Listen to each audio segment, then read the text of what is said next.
I have a lot of trust in our guys. I'm the type of leader that I'm empowering everybody to be themselves. Hey, everything they doing is simple. They just trying to line us up. The sky really is the limit for him as a coach. I've been so lucky and so blessed in my career. Let's go.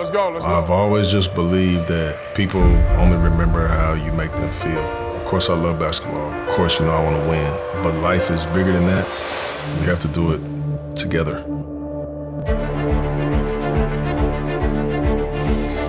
They've certainly looked more competent as a basketball team. I have to give a big shout out to Chauncey. He's got them well prepared. They're competing. They're playing hard. So we got to be thinking when we hooping. Be thinking when we hooping. A lot of people are watching them as the trade deadline gets closer. The goal going into this trade deadline was to be extremely aggressive. If we say we want to really win, this is what it's going to take. Come on, man. Finish this out. Finish something. 1, 2, 3.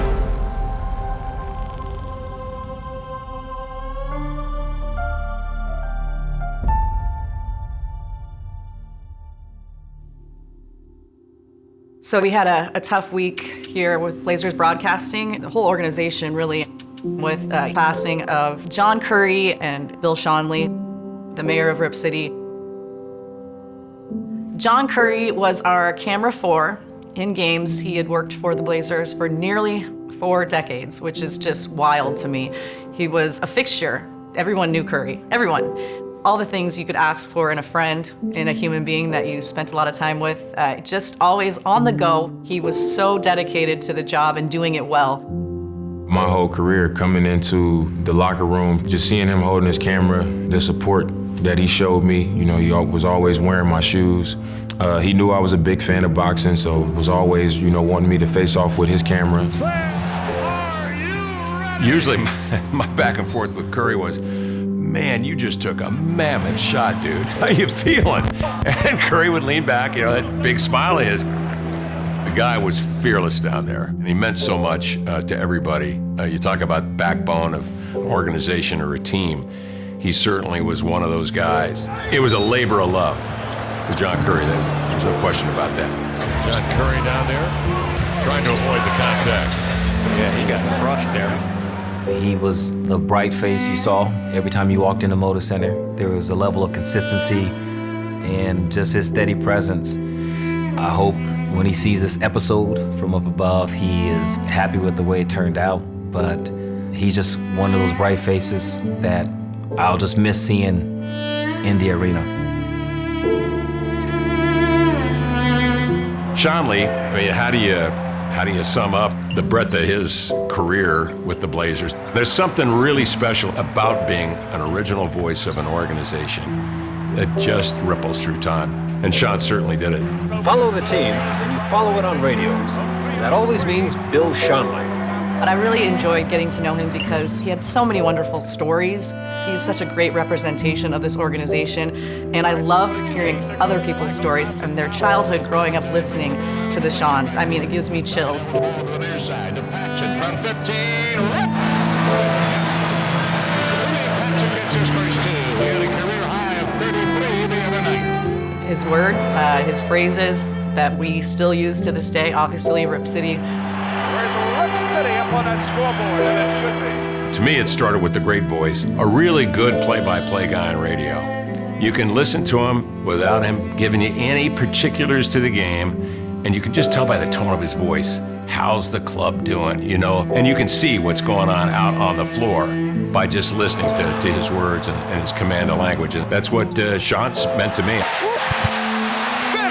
But the one thing that Bill would always tell me, because he was the ambassador, and he would come over and he would stand near the starting lineups, greet the players, he would talk to the coach a little bit, and then he would come up to us and he would look at Lamar and I, and he would point to me and he'd say, "Don't screw it up." and so I tried my best, Bill, not to screw it up. Yeah, he was a character. Loved the dude. For someone to be the voice of the organization for such a long period of time, that passion was there, and that care and that pride about, Rip City was there, and somebody who I've connected with through the Trailblazers and through being a professional athlete. When I heard of his passing, I was obviously devastated, but I just love the fact that we were able to honor him last year, and it was such a wonderful event, and all of his friends and family were in attendance. The fans went crazy. It was great to see him honored, and he got to see it. You know, he got to feel that love. Good evening, Rip City. I'm delighted to be here this evening as we celebrate a Trailblazer icon, Mr. Bill Schonely. Sean's will always be remembered as one of the best broadcasters of all time. He was one of those people that opened the door for me right away. More than anything, I appreciate who Sean's was and the way that he made so many people feel, how he helped connect the fan base to the players, and that stuff is special. I love the game of basketball mainly for that reason, for the connections that it makes, for the way it can make people feel, for the influence it provides to do good things, and Sean's did tons of good things with his influence. I'm at a loss for words. Just, I'm gonna miss it, I'm gonna miss it. One more time for me. On the count of 3, I want you to say, Rip City, all right. And let me hear it.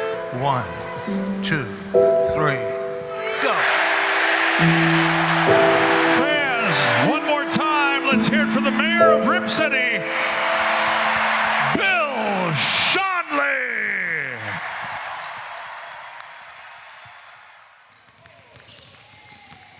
I think having a good broadcast crew improves the experience of the spectator or the fan that's watching the game, because a lot of times the fans are watching our performance. You know, they're watching what we're doing in front of the crowd, and a lot of times broadcasters have the access to be behind the scenes. You know, they have access to the people connected to us and the people that we work with every day, so they're able to give better perspective based off of the relationships and conversations that we've had. I know that they get it, they understand, they respect it, and they've also witnessed it enough.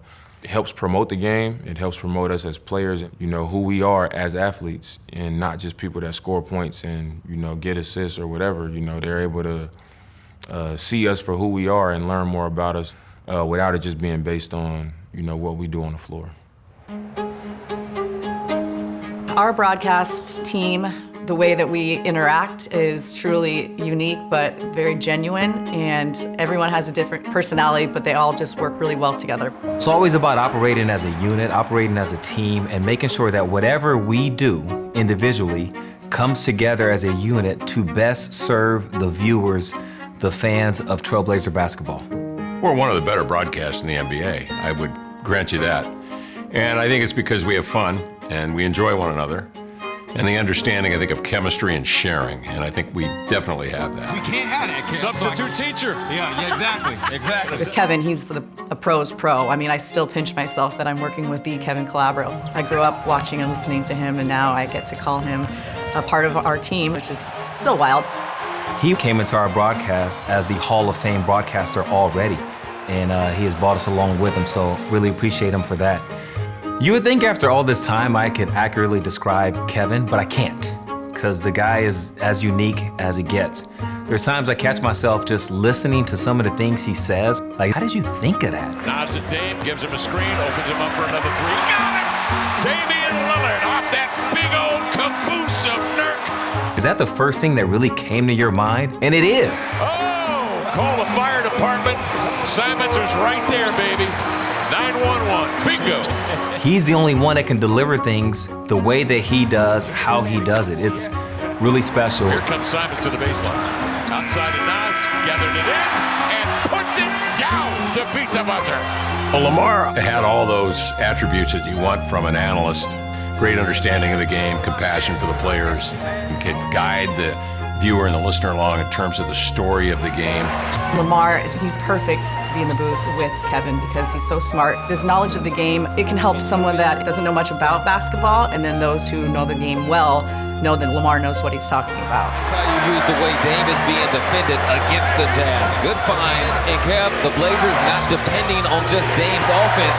They're putting the defense together with it. We brought in Corey Jez this year, who is a genius. He tells stories about analytics, about stats, things that go way over my head. Likes to run in Portland, and a team who's really good at defending in Milwaukee, so it's going to be the battle of those two dynamics tonight. But it really applies to the game, and it's really eye-opening. And it's super cool, I say for me, in my role being an analyst for the team during the games, is knowing kind of just a deeper way of how not only Corey's looking at things, but even our coaches, our front office, and taking that stuff into account and understanding how an opposing team might be coming into the game and things that they're really looking at doing from an analytical perspective. It just really helps nail it down.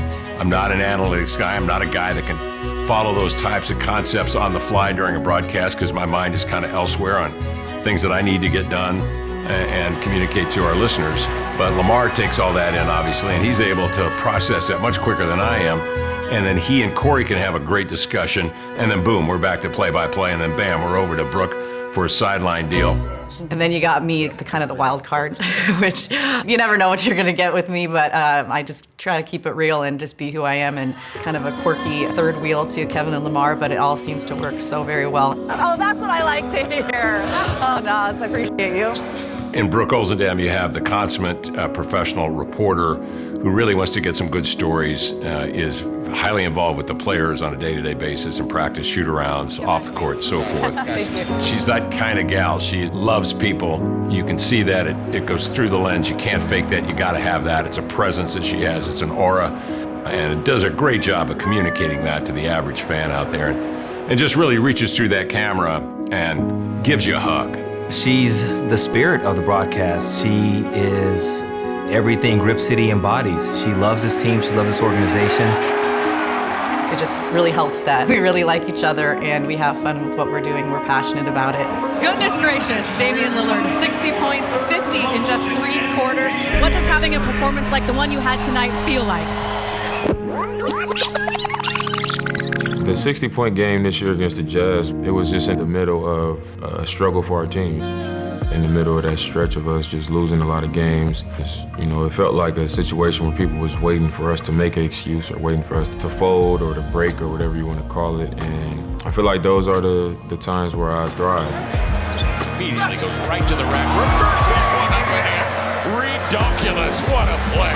And it's not just the points, it's the mentality and the competitiveness. Lillard with a 50, looking for more, time running down. The desire to get the job done. 21 of 29 for the great one. 9 of 15 from 3, 8 assists, 7 rebounds. It all adds up to a 60 for Damian Lillard tonight. You get in that type of zone, you feel like you can control the outcome, especially with what our team has been going through. The most important thing was to make sure that we came out on the winning side, so I'm happy that I was able to contribute the way I did in the game that we needed to win against a good team. Fantastic job tonight. Congrats. Thank you. Thank you, Brooke. Nice job as always. And Damian Lillard, spectacular.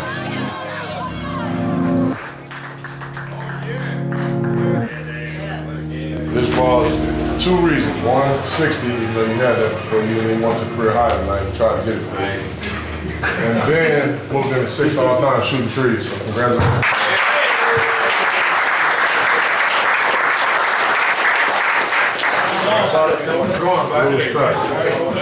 Together on 3, 1, 2, 3. Together.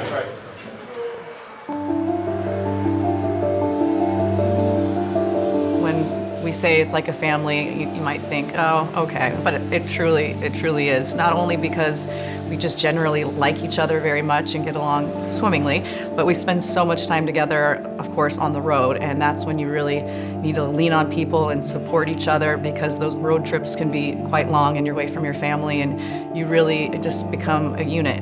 The season is long, 82 games, it's a grind, baby, and you better, enjoy the people you're working with and get along with the people you're working with, or it's just gonna be a task. In a long season like what we go through, ups, downs, good times, bad times, happy times, sad times, to have somebody like Brooke Olzendam, who is always just so happy and life-giving, and the same goes with Kevin, that's a really big deal. It's not like you can suddenly decompress when you come back from the road. That's always difficult as well, but you've got another game in less than 48 hours, so imagine that, trying to come down, relate to your loved ones after you've been on the road for maybe 11, 12 days and 6 games. Oh, but see you later. I've got another game tomorrow night. That's very difficult. And it's great to have guys like Jeff Clark. Eric Holman does a terrific job. Corey Lay. Eric is our equipment manager, and he is on top of stuff. I don't know that he ever sleeps, to be honest with you. I don't let these dudes sleep and always keep things on time and running smoothly, and the sense of purpose that they all have when it comes to the team. The trade deadline is a tough time. A guy might be here 1 week and he might be gone the next, and all the players know that as well. I've had conversations with Josh. You know, we all love Josh, but, you know, it was like, you know, I don't know what's gonna happen. And he was like, yeah, I don't know. I might not be here. You know, those types of conversations happen in NBA locker rooms because we know what we signed up for. But, you know, nobody's ignoring the fact that it exists because it's, you know, probably the hardest and the loudest thing in our job. I want to see the best for everybody. So I want to see the best for all these players. They work so hard, and sometimes their best opportunity might not be here. There might be a better opportunity for themselves, for their families, for their circle of people elsewhere. And when I know that's the case and I see them get to land in that type of situation, I'm very happy for them. As far as the actual business side of it, like, we all come into this league knowing that it's possible for us all to be traded. You know, we can always end up on a different team. And because this is what we do, you know, is the hard part is like, man, you know, but I got a house here, or, you know, my car is here, or my family is here, or I settled in here, and now I got to pick my life up and, you know, go be a part of a different organization and meet new people and try to figure out, you know, my life in a different place. So aside from the sadness that might accompany it, aside from the relationship that we may have built as the analyst to the player, I am very happy when I see guys go on to situations that I know they're going to thrive in. The goal, you know, when I started this job was to build a championship roster around Damian Lillard. So, you know, over the past little over a year, we've been transacting with that goal in mind. The goal going into this trade deadline was to be extremely aggressive. We had identified several players who, for us, were difference makers. High-end impact players that were incredible fits on our roster. Our path, if we came up empty, was to just be super opportunistic, accumulate as many assets as possible in order to make a big push for high-end talent. Yeah, there's a busy day yesterday all across the league, and for the Trailblazers, a couple of guys going out, but 4 players coming into those 2 going out. And I'm excited to get a chance to watch them. The NBA is a real business, you know, and you have to understand that. But like, all of us really trust and believe in Joe and what he's done thus far in his short amount of time. And I trust and believe in the moves that he's making right now in a major way. Reddick's going to be the starting lineup tonight. Going to be fun to see him for the first time in a Blazers uniform, guys. I didn't know what to think because, like, when I woke up this morning, I had no idea if I was playing or not. And then, but once he told me that, I was excited, man, and felt good on the inside. It was deeper than just starting. You know what I'm saying? I felt like he really believed in me, and so it felt good. Reddick for 3, buries it. It's like I've been in the gym, and like my coaches, they've seen it, my teammates, they've seen it, but until you do it in a game, no one will really believe it. Here's Thybulle for 3, buries it with his 3rd made 3 of the night. Welcome to Rip City, Matisse Thybulle. So to have had a chance this early to get that out of my system, it feels good. Take some of the pressure away. Have yourself a debut, Matisse. You were fantastic on both ends of the floor. How did you feel out there with your new team tonight? I felt comfortable. It was a good feeling to be out there with them. I mean, these guys play hard, they play together, they play the right way. It was a good night. I thought he was great, man. Thought he was great. I mean, I told y'all before the game, this dude he's a real specialist, you know. He's all over the place, and he did exactly what he does. But Dame is, we've gotten spoiled here, you know, being able to see this guy night in and night out just dominate and score 30 and a half or 60 in a game, or, I mean, it's just been incredible, you know. He's been so dang good. It's crazy. We don't take it for granted at all, but we're all enjoying being a part of his journey.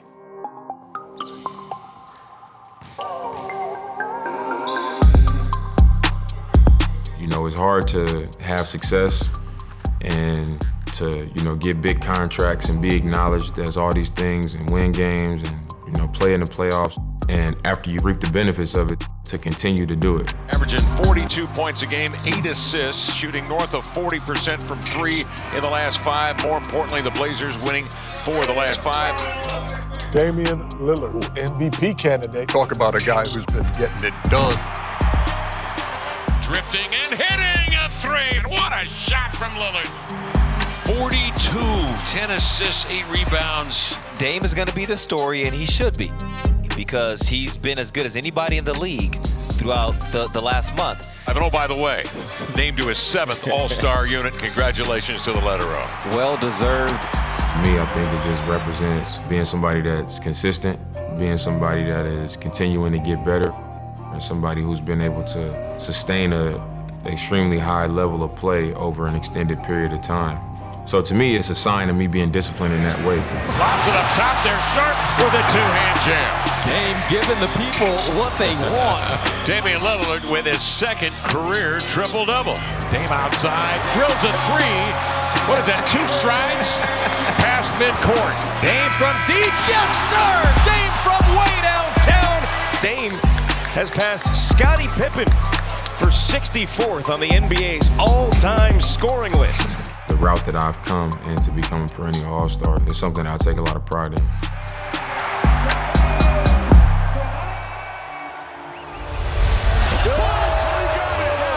The starry three-point contest champion, Dame Lillard.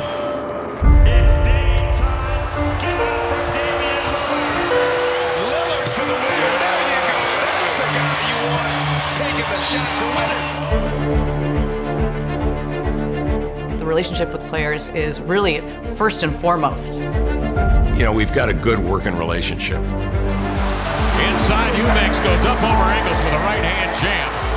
When I look at our guys as people, they all have these interesting stories. We just don't have a lot of room for error here. Like, we have to take each roster spot extremely seriously. I'm gonna just try to have the mentality that I want our team to have.